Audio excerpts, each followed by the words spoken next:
Co-host and helping me interview Scott and Jerri Menaul, owners of My Favorite Art Place and also TBBO members. So Jerri and Scott, welcome to the program. Thank you so much, Jamie. We're really excited to be here. So I'll start with you, Jerri. Tell us, what is My Favorite Art Place? Well, My Favorite Art Place, we have a physical location in Clearwater. It's a 6,400 square foot facility, and it's in a compilation of 5 or 6 different businesses that Scott and I have been putting together over the years. Scott is an abstract artist. We've been a fine art printer for over 20 years. We have a framing facility, Image Creations of Florida, that we purchased 3 years ago that we moved up from St. Pete. We have a line of fine art prints, a number of different art products that we sell, as well as we produce for traditional artists and photographers. We service both wholesale and retail. We're a destination location, so we have events there. It's My Favorite Art Place, hoping to be your favorite art place. Now, you've been known by many different names. Explain this to us. That's correct. Most famous is Scott's work, which is Menaul Fine Art. Menaul Art Printing has always been our wholesale. If you're a photographer and you shoot something, you want a product to sell, we are the people that produce that. We print for about 100, 150 local artists. Canvas Zoo has always been your photos on canvas and photo restorations. A number of different identities, which we still have because there's a brand to them. But we put together the My Favorite Art Place umbrella because we didn't want to look as schizophrenic as we were starting to look. It was a branding decision. Artist and schizophrenia. I've never heard those two things in the same sentence before. Hey. No, Why did you looked right at me when you said that. Hang on a second. Scott, you call yourself an abstract surrealist artist. What is abstract surrealism? Well, I create in the abstract genre where it's non-representational. You know, you don't see a countryside, you don't see anything that you can recognize in the physical universe per se. It's form and color which creates the artwork, which amazingly enough creates emotion. And that's one of the things I'm fascinated about abstract artwork. And many of my pieces incorporate geometric objects, you know, like spheres and cylinders and pyramids and things like that. And when you look at it, it looks like it's almost photographic, the quality. However, it's not in the context that you would expect it to be. Like you'll see one of my most well-known pieces, Sunset Triptych, you'll see a sphere like in the water, you know, and you'll see two donut-shaped things made of glass, you know, that are kind of like floating in the water, and you'd never see that in real life. So I call that surrealist. Okay, so your art focuses on geographic shape or geometric shapes, I should say. And well, about a third of my collection is geometric in style, and the other style that's well known that I've created is kind of like what I call my shattered style. It looks like shattered glass. Okay, but I've selected glass to be the theme throughout most of my pieces. I should probably back up and say I create most of my artwork on the computer. Okay. Now, what is the art where everybody just kind of splatters paint on the canvas? I've never understood how that's art exactly. Oh, that happens in kindergarten, Jamie. But I go to, you see these artists and there's just like splattered paint. What is that? And how is that considered art? Tell me how that is. Well, it is kind of controversial, and I actually just did a video last weekend about that very subject. You know, first off, what do you call that? Is there a name for that type of a painting? Yeah, finger painting is what we call it in well, abstract expressionism. Abstract expressionism. Is one of the terms. So it's a internal output of the person's mind or whatever, what's going on inside their head, just like you know, similar to Rorschach. Huh? Similar to Rorschach. Don't make me say big words twice, man. Hey, that's the biggest word I've ever heard him use. I don't even know Rorschach. I don't even know what's going on with that. Google that for me. I get a ribbon, first place. All right, go ahead, continue. Well, it's an interesting thing because if you look at something and you say, well, I could have done that myself, you know, you have a little bit less interest or respect for it. So that's my whole argument too. I was like, what am I not seeing in this piece that makes this so artistic? And that's why I'm trying. Right. Whenever I talk to artists that do this, I was like, how is this artistic? I don't get this. What am I missing? To me, artistic stuff is like, you know, a skyline or a background with a nice forest or a portrait. That's very difficult art to do. I have tremendous respect. I think it's open to interpretation. When you look at it, it's whatever you see and you're feeling. That's what it represents to you. Yeah. What about those paintings where there's like something hidden inside the painting where you got to like squint your eyes and stuff? Can you do anything like that? Well, I do sometimes hide things in my paintings for people to discover. Really? That's kind of makes it more interesting. That popped into my mind because I was watching the Seinfeld episode the other day, and he had a painting where there was a ship hidden inside these squiggly lines, and so he spends the entire episode trying to look inside the painting and see the ship. Fine art to Jamie is the Where's Waldo's in the highlight magazine. I have a question. You said that the way you do the shattered glass is you create it on the computer. What's the process to actually get it on the computer to actually on a creation? Is that a long process for you? Well, it's a fine art printer, and when it's a high-end reproduction, it's called a giclée. I don't know if you're familiar with that term. No, giclée, you're going to fill us in on that one too. What's this? Well, it was a term created in the late 80s for high-end reproductions of artwork using digital means. And they didn't want to use the term inkjet because, people had inkjet printers on their desktops and didn't want to kind of like muddy the waters in terms of marketing this because, it's more than just an inkjet. You use archival-based inks and archival-based papers, and it's much higher resolution. So they first came up with the term digograph, but that didn't really have a good sound to it. So the guys who started this went through a French dictionary and found the word giclée. And giclée means to spurt or spray, and they figured to spurt or spray ink, there was a relationship there, so they started calling them giclées. Very cool. So, Scott, who inspires you then? A lot of people. I was first inspired in college when I saw some pieces by Jean Menaul, and actually he considered himself an abstract surrealist, or that's how he's cataloged. And this was the first artwork I had seen where it wasn't representational. It wasn't a countryside or a portrait. This was not splatterings of color, but it was abstract things that weren't recognizable, yet it created an emotional response in me. And I was amazed by that. So that was my first awareness of abstract and abstract surrealism by Jean Menaul.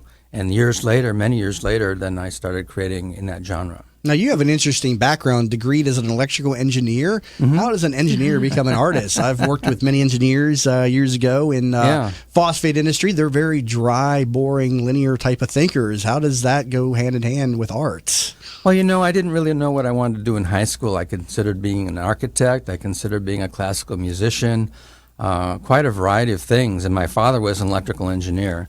And I was very good at math and science, extraordinarily good at math and science. And since I was kind of like scattered all over, kind of not being able to decide what I wanted to do, I figured, well, at least I'll pick a career where I can make some money. Yeah, right.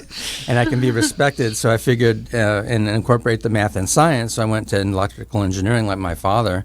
And that seemed the natural. This wasn't one of the situations where you told the overachieving father that you wanted to be like a ventriloquist or something, and he laughed at you, but like, you can't make no money in that. You got to be an engineer like me. Was that one of those situations, or no? Yeah. Well, he was pretty good. He wanted me to figure out what I wanted to do, and so I didn't really get much pressure from him. But it seemed like a logical choice for me, and that it might be a pathway to whatever else I wanted to get into.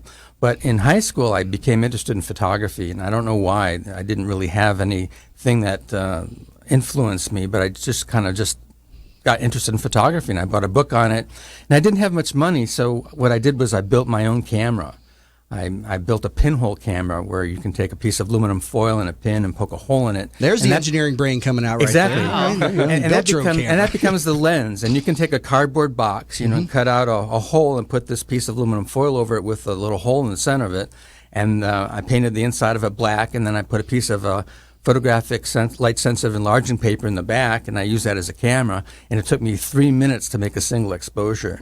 Wow. I think I may steal that from my high school daughter's next science project. There you go. I think you just gave a lot of people ideas. Wow, how do you do that again? Ingenuity for art. Yeah. But at any rate, I went to engineering school, but I was still very interested in photography. And in calculus class, I was sketching out ideas for photographs instead of paying attention. So I kind of had this, multifaceted brain. This is the most Yeah, dynamic individual exactly. I've come across in this program, from engineering to photography to abstract surrealism art. An incredible range of abilities right there. And then I've never heard anybody say they created their own camera. That's definitely a first. Incredible there. Yeah, in high school, We've they been humbled called. quite a few times on this show too. Just to say, we were sitting next to a guy that created the magnetic strip on the credit card. Absolutely. And you're impressing us. Yep. Well, in high school, they nicknamed me the Renaissance Man because I was in music, I was in the orchestra, I was on the track team, and I was, doing photography, so I was doing a variety of things. Very cool. I got to take a break here. Real quick, my favorite art place location, contact. I'll get that out for the listeners in case they have to run, but how can they find the location? Sure. We're located at 1750 North Hercules in Clearwater. It's south of Sunset, north of Drew, north of Gulf to Bay. And the phone number is 727-726-7411 or 844 Art Place. All right. We got a little bit more discussion coming back from the break. Currently in studio with Jerri and Scott Menaul, owners of My Favorite Art Place, and their website, myfavoriteartplace.com. And also joined in studio with co-host and show contributor Christina Griffin, who's also going to be on the second part of the show, filling us in along with my discussion on what's going on in the Tampa Bay real estate market. You're listening to That Business Show with Jamie Meloni, where business becomes show business. Have you? But in studio right now, Jerri and Scott Menaul, owners of My Favorite Art Place. You can learn more about them, myfavoriteartplace.com. So, Jerri, how does your service work then? Do you provide an outlet and for the other artists to bring their art to your store and then you resell it to their clients? How does this work specifically? Well, it works in a number of different ways. On the wholesale side of things, where we work with artists, photographers, interior decorators, as well as retail stores, we actually are a national company. So people can either send us their images, or if they are in the Tampa Bay area, they might drop off their paintings. We start with an in-house digital capture. We have a photography studio in our place. And then what we would do is just-in-time shipping. So we would produce the giclées, what Scott was talking about earlier, whether it's on canvas, a variety of different papers, wallpaper, whatever the client's looking for. And we can actually even drop ship for them, so that we ship under the name of Art Fulfillment Center as a whole full-service one-stop. Oh, I forgot to mention we also have framing, so we can also provide framing services as well. Okay, and now I understand you have a great reputation for photo restoration and 3D collages. Let's talk about that. We do. We've been doing photo collages for a long time. Under Canvas Zoo, I like to say that people should surround themselves with art that makes their heart happy, whether it's my art or yours. And for those that are remembering the old Polaroid days, as well as we get tintypes and glass negatives, some of those images are starting to, the word is fugitive. The images are going away. So again, we start with a digital capture, and using Photoshop skills, we will put the image back. Sometimes we paint. We take people out. If you got rid of the wife, but you can't get her out of the photos that you love of your children, we get them out. People might give us So not only do you preserve art, you preserve peace of mind too. Absolutely. In fact, we call ourselves the solution for the family feud. When people say, "I want that," no, I want that. Everybody can have the artwork that they want. We have a lot of weddings where if one member of the family might be overseas, they'll send us a photo and we'll digitally drop them into the picture so grandma can have the entire family to be able to put on the wall. So do you do the type of photos, because I was thinking about it personally. My mom and dad and sister all passed away, and I've seen the photos where the people that have passed are like you put them in the same photo but at a lighter type spiritual Absolutely. type. That's interesting. Oh, a ghost image. Yeah. Can you, Yeah. So you do something like that? Absolutely. Legal, ethical, moral has to do with art. We do it. Wow. Yep. We've actually taken family trees. We have one family, and every 5 years, she brings the trees back to us, and the people that have passed become angels and stars, and then we elongate the trees when people have had babies, and this one's no longer married to this one, so he gets chucked, and we put the new one in, and we update the trees, and then we print 25 canvases that she takes down to Puerto Rico. to pass out to the new I've members. got a new person I can email now about how do I do this in Photoshop. That program is so difficult. Of all the things they've talked about, that's the one thing you choose to That program's tough. I had to learn how to use it doing this show and creating all the different images. John and I both use Photoshop, man. I mean, I can do the basic stuff like typing on an image and moving some images around, but I can't do a lot of that complicated stuff. That's why I have Stridus. They take care of all of it for me. I like to figure stuff out on my own, but yeah, there's just so many different inputs and outputs on Photoshop. It drives me crazy, and I start messing with it, and I get like obsessed with it. So next thing you know, I've wasted 4 hours trying to move an image. It is such a black hole. You may need to have them assist. Didn't your first guest tell you that you're supposed to delegate all those tasks? I said that's one of my that don't make you money? Yeah, I know. Why do you think you always ask me all the time, how do you do so much? It's because I have such awesome support. I've been using Photoshop every single day as my major program since 1991. Wow. That's been around since that long, really. Yeah. Adobe, man. Incredible.